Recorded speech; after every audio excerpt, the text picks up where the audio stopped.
Supreme court में याचिका लगाई है। वहीं चैतन्य बघेल ने अग्रिम जमानत के लिए एक याचिका दायर भी की। जस्टिस सूर्यकांत जॉयमाला बागची की कोर्ट में ये सुनवाई होनी है। आज शराब कोयला घोटाला महादेव सट्टा ऐप मामले में सुनवाई होगी। वहीं गिरफ्तारी से बचने के लिए पूर्व सीएम भूपेश बघेल ने सुप्रीम कोर्ट में की शरण ली। उन्होंने अग्रिम जमानत के लिए 2 याचिका दायर की हैं। इसके अलावा चैतन्य बघेल ने भी अग्रिम जमानत के लिए एक याचिका लगाई है। देखिए, आपको बता दें कि चैतन्य बघेल को गिरफ्तार किया गया और उसके बाद ये आरोप लगाए गए कि चैतन्य बघेल जो हैं, जो कि पूर्व मुख्यमंत्री भूपेश बघेल के बेटे, और उसके बाद उनके ऊपर ये आरोप लगाया गया है कि इनका जो संलिप्तता है वो शराब घोटाले में सामने आई है और इसके अलावा भी जो कोयला घोटाला है उसमें संलिप्तता सामने आई है। फिलहाल तो याचिका सुप्रीम कोर्ट में लगाई गई है। जस्टिस सूर्यकांत और जॉयमाला बागची की बेंच में सुनवाई होनी है। गिरफ्तारी पर रोक लगाकर राहत देगी सुप्रीम कोर्ट। फिलहाल तो ये सवाल बना हुआ है कि क्या जो गिरफ्तारी का जो डर बना हुआ है उस पर फिलहाल रोक लगाई जा सकती है। सुप्रीम कोर्ट में फिलहाल तो आपको बता दें कि याचिका लगाई गई है।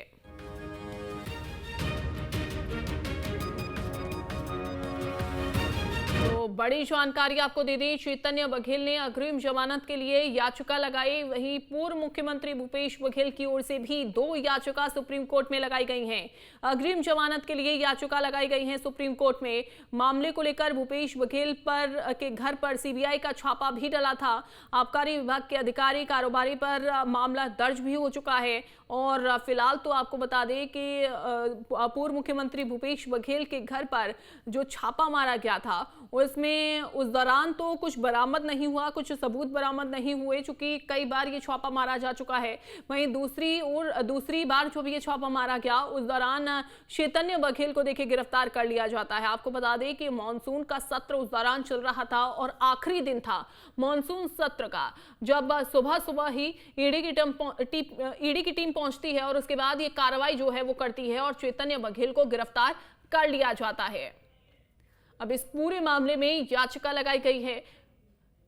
चैतन्य बघेल की ओर से याचिका लगाई है सुप्रीम कोर्ट में और फिलहाल ये याचिका दायर की गई है अग्रिम जमानत के लिए। अब देखना होगा कि सुप्रीम कोर्ट की ओर से जब ये सुनवाई होती है तो फिर क्या राहत सुप्रीम कोर्ट देता है।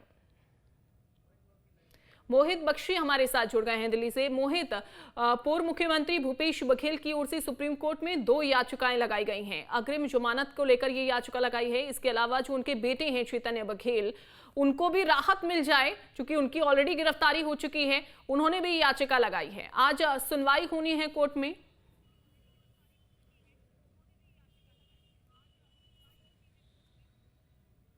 देखिए, इस मामले की सुनवाई होनी है उसमें भूपेश बघेल का मामला बहुत प्रमुख है क्योंकि जो पूर्व सीएम है वो चाहते हैं कि उनके जो गिरफ्तारी है उस पर रोक लगा दी जाए क्योंकि उनका ये दावा है कि वो जांच में पूरी तरीके से सहयोग के लिए तैयार हैं और कोई फ्लाइंग रिस्क भी नहीं है। वो जब भी उनको पूछताछ के लिए बुलाया जाएगा वो जाने के लिए तैयार है। तो ऐसे में गिरफ्तारी का कोई औचित्य नहीं बनता है, उनका ये दावा है। इसके साथ साथ उनकी ये भी दलील है कि हम जो हैं इस पूरे मामले में फंसाए जा रहे हैं, यानी हम का मेरा मतलब है वो और उनके बेटे भूपेश बघेल और उनके बेटे को फंसाने की बात जो है, आरोप जो है वो भूपेश बघेल लगा रहे हैं इस तरीके से। तो इस पूरे मामले में राजनीतिक द्वेष की बात कही जा रही है। अब कोर्ट को सुनना है कि क्या इस तरीके से जो रोक है वो लगाई जाए या न लगाई जाए। अभी जब सुनवाई के लिए मामला आएगा तब देखना पड़ेगा। बिल्कुल, लेकिन ऐसे में जो सवाल तो देखिए उठ रहे हैं, सवाल इसलिए भी उठ रहे हैं कि ये जो घोटाला जब हुआ था ये उस दौरान घोटाला हुआ जब भूपेश बघेल की सरकार थी और तभी से इस तरीके के जो मामले हैं वो सामने आ रहे हैं। लेकिन ये उस दौरान जांच नहीं हो पाई। लेकिन जब बीजेपी की सरकार बनी तो उस दौरान ये जो शराब घोटाला हो गया, कोयला घोटाला हो गया या फिर महादेव सट्टा ऐप का ये जो मामला है ये लगातार चर्चाओं में रहा और काफी ज्यादा उजागर भी हुआ। और उसी को लेकर तमाम ऐसे कांग्रेसी नेता हैं जिनके ऊपर गाज अब तक गिर चुकी है और अब इस तरीके से ये जो मामला सामने आया है। लेकिन क्या लगता है कि सुप्रीम कोर्ट में जब इस मामले में सुनवाई होगी तो सुप्रीम कोर्ट का क्या रुख रह सकता है?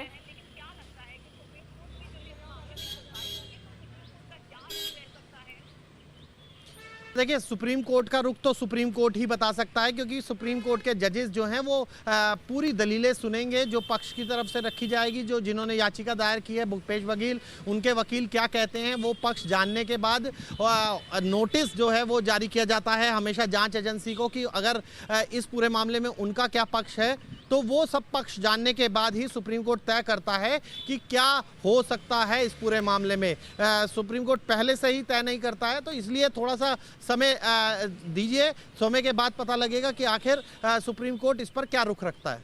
बिल्कुल, और उस दौरान क्या दलील जो है वो दी जाती है वकील की ओर से जजेस के सामने, वो भी देखना होगा। अब नजर बना के रखिएगा। बहुत शुक्रिया।